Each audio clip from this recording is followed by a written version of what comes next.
प्रणाम। आज उत्कल दिवस उपलक्षे आज एप्रिल 1 तारिख समस्त जानते ये ब्लैकबोर्ड लिखा है 90तम उत्कल दिवस किंतु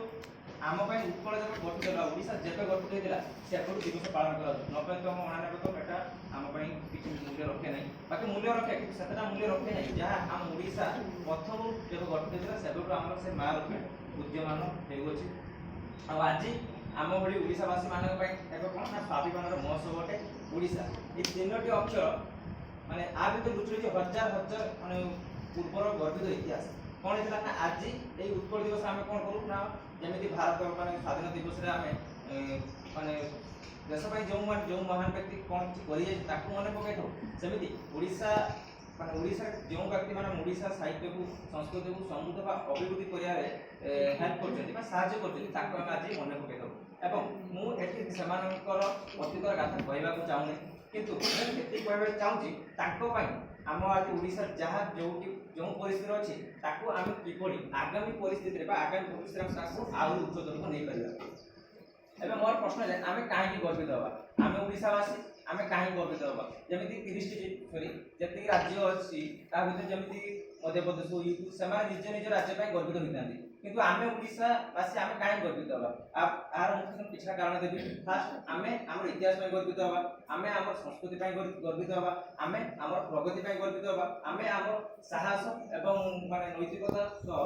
एथिपाई गर्वित हवा इतिहास कथा कहले कौन ना इतिहास जब पृष्ठा उल्टाइबा आम देखा जे पूर्व एकदा केबे ओडिशा कौन था ना विभिन्न प्रकार प्रदेश में विखंडित हो रही से कौन होता ना ओडिया माने ओडिया भाषा को हटाया विभिन्न प्रकार चक्रांत चलता किंतु आमर बरपुत्र माने हार मानि नथिले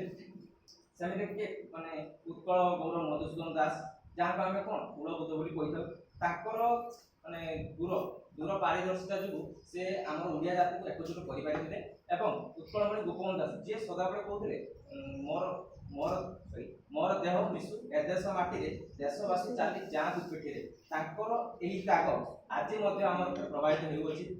सहित महाराजा कृष्णचंद्र गजपति फकीरमोहन सेनापति गंगाधर मेहर भली महान कवि और व्यक्ति मान